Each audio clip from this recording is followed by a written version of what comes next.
Nguri-nguri budaya leluhur kali ini akan mengupas singkat mengenai sendang kasihan yang berada di area Bantul, Yogyakarta. Kami tiba di tempat ini itu sekitar pukul 11 siang. Dan nampak di tempat ini masih sepi karena biasanya tempat ini yang ramai itu di malam hari.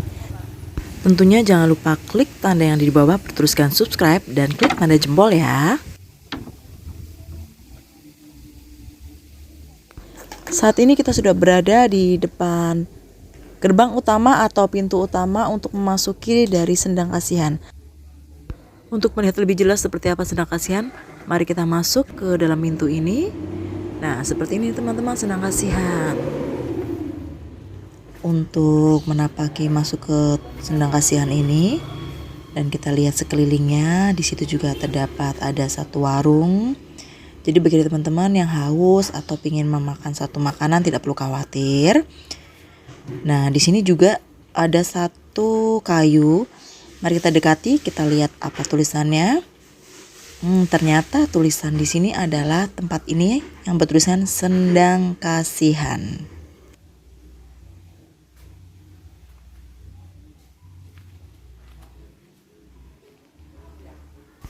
Tak jauh dari tulisan Sendang Kasihan atau tak jauh juga dari warung ya. Di sini terdapat arca atau patung dari Shiva maupun dari Ganesha.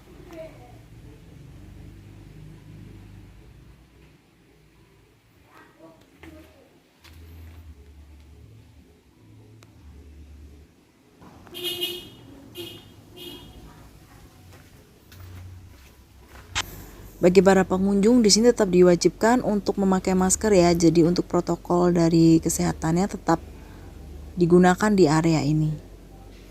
Ini adalah gambar daripada Sendang Kasihan dari atas.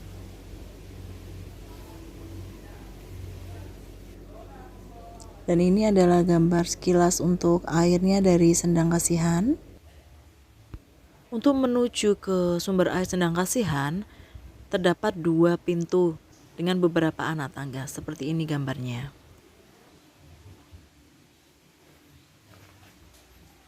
Tak jauh letaknya dari Sendang, di sini terdapat masjid. Jadi bagi para pengunjung yang ingin melakukan ibadah tak perlu khawatir ya. Bisa tetap melakukan ibadah di tempat ini.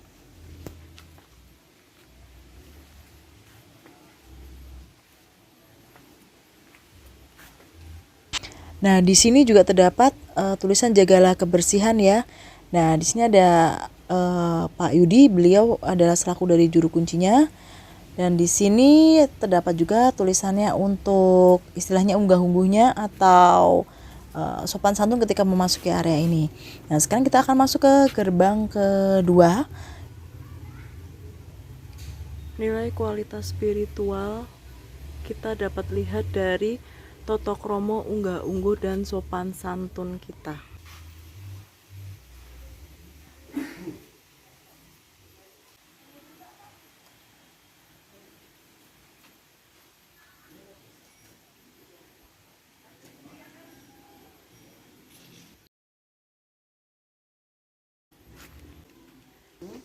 Tunggu.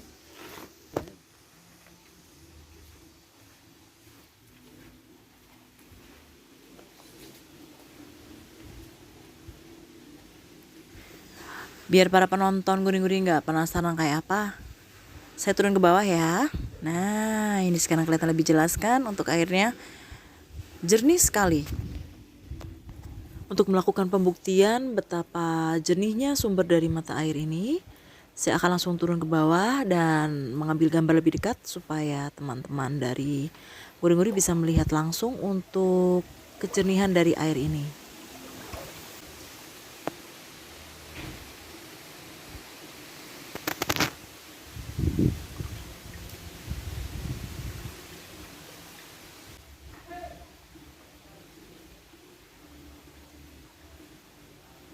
Saat berada di dalam sendang ini, perasaan yang dirasakan adalah tenang, kemudian juga terasa sejuk karena banyak pohon-pohon rindang di sini.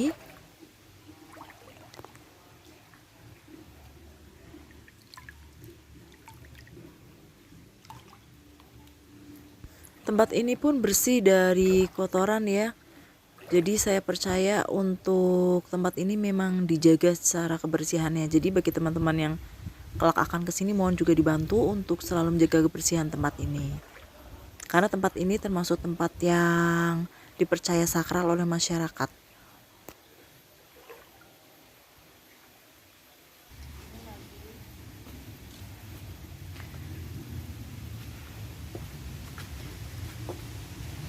Saat ini saya akan berjalan di arah belakang Sendang.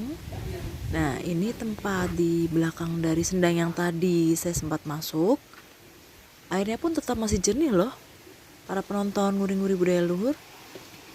Kemudian saya akan menuju ke bawah untuk bisa menyaksikan secara dekat seperti airnya. Nah, kelihatan kan? Masih tetap jernih airnya di sini.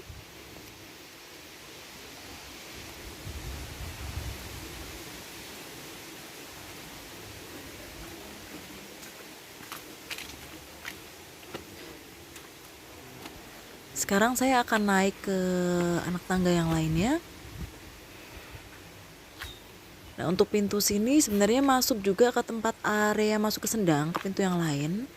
Tak jauh dari sini juga terdapat toilet. Nah, di sini ada salah satu pohon besar atau yang disebut dengan pohon gayam. Tinggi sekali nih pemirsa pohonnya.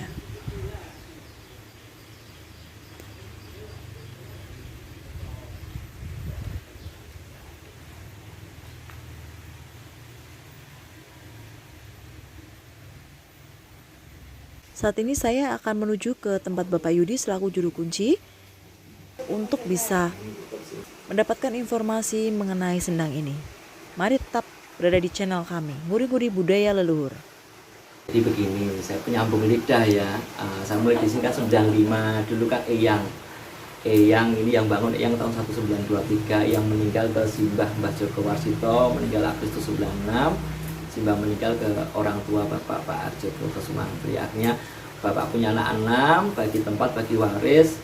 Saya dikasih kepercayaan amanah sama Bapak untuk tinggal di sini, merawat, nguri-nguri tempat ini. Jadi secara garis besar sejarah Sendang Kasen dulu adanya sumber material sabdanya beliau Kanjeng Sunan Kalijogo. Jadi saat beliau berkelana dalam pengembaraannya sampailah di lokasi tempat ini, bertemu sosok perempuan tua yang mencari air. Orang tua itu mengaku bernama Mbok Rondo Kasihan, janda kasihan. Nah, dengan bertemunya beliau Kanjeng Sunan Kalijogo dengan Mbok Rondo Kasihan mau mencari air itu, artinya beliau menajatkan doa di sini sambil menancapkan tongkat. Selesai berdoa, tongkat dicabut, bekas tancapannya ada sumber mata air Sendang ini. Tapi dulu belum sebesar ini, kecil. Akhirnya sama Eyang diperluas, dibangun sedemikian rupa tahun 1923. Terus sejarah kan, Sendang ini dulu pernah dipergunakan wali Gusti Roro Pembayun, putri dari Mataram, putrinya Panembahan Senopati, Raja Mataram. Kenapa sampai Pembayun mandi di sini? Pasti ada suatu hal. Ini ada suatu cerita kisah dengan Ki Ageng Mangirwonoboyo. Jadi bahwa pernikahan Mangirwonoboyo dianggap musuh oleh Mataram karena kedikdayaannya, kesaktian Mangirwonoboyo itu diperhitungkan oleh Mataram. Ada suatu kekhawatiran Raja Mataram Panembahan Senopati bila suatu saat nanti mau jungkir kewibawaan ini, mau berontak ke Mataram, ada rasa was-was, ketakutan. Jalan satu-satunya bagaimana untuk membunuh Mangir itu? Dibuatlah rantai emas yang dijadikan rantai emas. Putrinya sendiri Gusti Roro Pembayun suruh menyamar jadi seorang penari ledek. Nah, atas anjurannya Ki Patih Mondoroko, Ki Juru Mertani Senopatinya Mataram, nanti anaknya dalam penyamaran jadi seorang penari dalam rangka memikat Ki Ageng Mangir sebelum sampai ke tempatnya Mangir untuk dimandikan dulu di Sendang ini. Akhirnya betul perjalanan Pembayun dalam penyamaran jadi seorang ledek, singgah di sini mandi. Setelah mandi melanjutkan perjalanan sampailah di lokasi Mangir, melakukan satu pertunjukan ngenger barang ledek. Dilihatlah oleh Ki Ageng Mangirwonoboyo, melihat seorang penari ledek ini terpikat, terpesona, timbul rasa suka untuk memiliki. Akhirnya ditanya perihal asal usul si ledek ini, kamu itu dari mana, anaknya siapa? Si Pembayun membohongi diri, saya anaknya Mbok Rondo Kasihan. Akhirnya terjadi suatu hubungan asmara, sampailah ke pelaminan, yang mana awalnya sebenarnya Pembayunnya hanya sebagai untuk pemikat aja, untuk memikat Mangir. Tapi setelah berkeluarga timbul rasa suka, ketulusan hati dari Pembayun ke Mangir, akhirnya membuka diri. Intinya memohon maaf bahwa saya itu sebenarnya putri dari Mataram, anaknya Panembahan Senopati yang pernah Pembayun. Terkejutlah Mangirwonoboyo. dengan satu resiko konsekuensi, siap untuk menanggung menerima segala hal. Akhirnya Pembayun mengajukan saran kepada Mangir karena ketulusan cinta kasihnya untuk diajak Sowan ke Mataram dalam rangka untuk meminta doa restu ke ayahandanya Panembang Senopati. Tapi apa yang terjadi di saat sampai Mataram, di saat Mangir Wonorejo sujud bekti ke ayahandanya, menurut sejarah cerita kepalanya Mangir kan dibenturkan ke batu, jadi akhirnya meninggal. Secara garis besar seperti itu, kurang lebihnya mungkin. Sedang pengasihan dalam artian luas ya, orang yang kesini misalnya orang yang perempuan yang sial jodoh, harapannya dia mandi, melukat, membersihkan diri dengan suatu permohonan kepada Tuhan, diandingkan jodohnya. Orang yang sakit harapannya biar ada suatu kesembuhan, keadaannya diambil untuk siraman pernikahan. Ada dari saudara-saudara yang datang ke sini, misalnya di saat dia melakukan suatu semedi atau berdoa, pernah dilihat ada orang tua pakai jubah, ada yang dilihatin perempuan cantik, satu dengan yang lain berbeda-beda. Kembali bagaimana monggo pribadi masing-masing menyikapi ke hal masalah seperti ini. Ya, terus hari yang ramai biasanya gini kan, malam Selasa Kliwon, malam Jumat Kliwon lebih daripada hari biasa lebih menjadi keanehan. Jadi keanehan kalau saya secara pribadi, kalau saya tidak ditanya, saya tidak istilahnya tidak membuka sesuatu. Lain hal kalau ada saudara yang datang dalam artian punya suatu sinergis, punya suatu pemahaman yang sama, dia memanting satu, membuka sesuatu yang mana dia punya suatu tingkat kebatinan yang lebih. Kalau ada suatu pertanyaan, apa Mas Yudi mengalami suatu hal, baru saya membuka diri. Jadi saya begini ceritanya, di saat saya mandi pernah melakukan doa dalam artian saya hanya sebatas berdoa saja, penenangan, dari satu penenangan, relaksasi. Saya berdoa, tawasul, hadiah doa-doa untuk leluhur. Jadi angin yang saya lihat itu, angin itu masuk di dalam sendang besar sekali. Karena mental saya belum kuat, memang intinya saya tidak meminta sesuatu, cuma saya itu pengen penenangan, relaksasi, berdoa saja. Ya udah, saya ada suatu ketakutan juga. Habis itu juga saya naik. Hal seperti itu yang saya alami secara pribadi. Itu yang lainnya belum. Jadi begini, ada pohon yang betul-betul di sini diyakini sangat tua sekali dan ada suatu nilai sejarah, namanya pohon Soko Temanten Sendang Kasihan. Apa yang saya dengar dari Suwargi Bapak, Suwargi Simbah, bahwa pohon Soko Temanten Sendang Kasihan itu yang menanam Sinuwun yang pertama, Sultan pertama Yogyakarta. Nah, sekarang pohon Soko Temanten itu kan sama anak-anak komunitas kayu tua pada diburu itu, galenya, hatinya kan pada dibikin cincin, gelang, tasbih. Ada yang meyakini bahwa galih Soko Temanten Sendang Kasihan membawa karomah pengasihan. Tapi kembali masing-masing juga hal seperti itu. Kalau pohon gayam ini mungkin eranya Eyang Mbok Irodiryo yang nanam, mungkin sekitar tahun 1923. Berarti pohon yang sebelumnya itu tumbang gitu, gimana Mas? Iya, sejarahnya tumbang ya, tumbang. berarti pohonnya tumbang. Terus ditanami lagi lah pohon yang ini yang baru. Ya, pohon gayam. Okay. Oh iya, di bawah pohon Soko Temanten itu kan ada satu situs. Ada patung yang nama Siwa dan Ganesha. Ya, kalau kita lihat dari adanya patung, berarti ada satu peradaban Hindu di sini. Itu nanti bisa dikaji masalah itu, bisa diurai. Mungkin ada maksud tersendiri untuk patungnya, mengapa ada di dekat sini, di Sendang, sejarahnya mungkin Mas? Jadi kalau keberadaan patung itu berarti ada patung Siwa Ganesha kan ada peradaban Hindu, Hindu. Jadi kalau kita tarik sejarah sebelum Kanjeng Sunan Kalijaga menyabda, berarti keberadaan itu sudah ada. Bisa jadi itu di sini bisa tempo dulu bisa untuk sembayangan umat agama Hindu, itu ada patirtan, bisa jaga. Mungkin sudah ada patirtan air, akhirnya tenggelam. Akhirnya dalam perjalanan Sunan Kalijaga sampai ke sini, karena seorang wali ya, Sunan Kalijaga yang tingkat makrifatnya tinggi, tahu bahwa di sini ada sesuatu hal. Pemahaman saya seperti itu. Ya, beliau kesini. Jadi patung itu dulu pernah hilang, mungkin sekitar tahun 70-an katanya, sekitar itu. Dibawa orang dengan maksud tertentu tentunya ya. Tetapi jangkanya waktu itu dikembalikan. Jadi yang saya tangkap dikembalikan itu, jadi dikembalikan sama kedua orang tuanya. Berarti pernah diambil sama orang luar atau orang Jogja saja. Orang Jogja juga diambil, saja, terus dikembalikan lagi. Dikembalikan lagi sama keluarganya.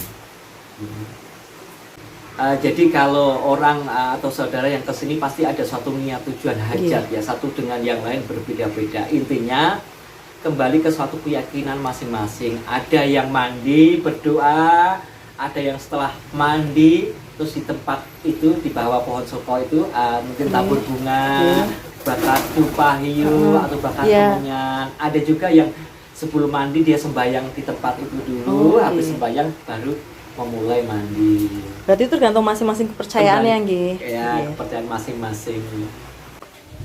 Demikianlah sekilas penjelasan dari Bapak Yudi mengenai sendang ini. Jangan lupa subscribe, share, dan like. Terima kasih.